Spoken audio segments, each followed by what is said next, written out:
जाफर रज़ी अल्लाह अन्हु शहीद हो गए और मदीना में आप सल्लल्लाहु अलैहि वसल्लम ने फिर सबको बताया कि जाफर भी शहीद हो चुका है। जिसके बाद तीसरे जनरल अब्दुल्ला ने ये झंडा उठाया, लेकिन उसे भी शहीद कर दिया गया। तो अब इस इतनी इंपॉर्टेंट जंग में मुसलमानों का कोई लीडर नहीं था और मुसलमान कंफ्यूज होकर इधर उधर भागने लगे।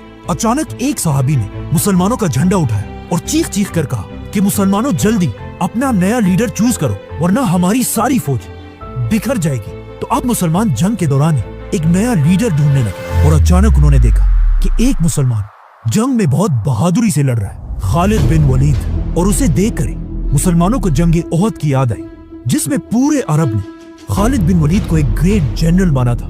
तो अब सीधा मुसलमान खालिद बिन वलीद के पास गए और उन्हें मुसलमानों का झंडा पकड़ाने की कोशिश की, लेकिन उन्होंने ऐसा करने से इनकार कर दिया और कहा कि मैं इस काबिल ही नहीं हूँ कि मुसलमानों को लीड कर पाऊं। लेकिन मुसलमानों की फौज ने जबरदस्ती उनके हाथ में झंडा पकड़ाया और कहा अब आप ही हमारे लीडर और जनरल हैं। और इसी के साथ यहाँ से बहुत दूर मदीना में आप सल्लल्लाहु अलैहि वसल्लम ने सबके सामने कहा कि तीनों जनरल्स के बाद अब मुसलमानों ने अल्लाह की तलवारों में से एक को अपना जनरल बना दिया है। और यहाँ से खालिद बिन वलीद को अल्लाह की तलवार का टाइटल मिला। खालिद बिन वलीद की लीडरशिप में मुसलमानों ने रोमन्स पर जोर से हमला किया और रोमन्स को पीछे धकेलकर मुसलमानों की फौज वापस सही सलामत मदीना आई। जिसके बाद मुसलमानों ने अपनी पुरानी दुश्मनी भुलाकर खालिद बिन वलीद को अपना जनरल माना। जिसके बाद रसूलुल्लाह सल्लल्लाहु अलैहि वसल्लम ने भी खालिद बिन वलीद को अपना मेन जनरल बनाया और इस्लाम के बड़े बड़े टास्क पर खालिद बिन वलीद को भेजने लगे। यहाँ तक कि जब आप सल्लल्लाहु अलैहि वसल्लम ने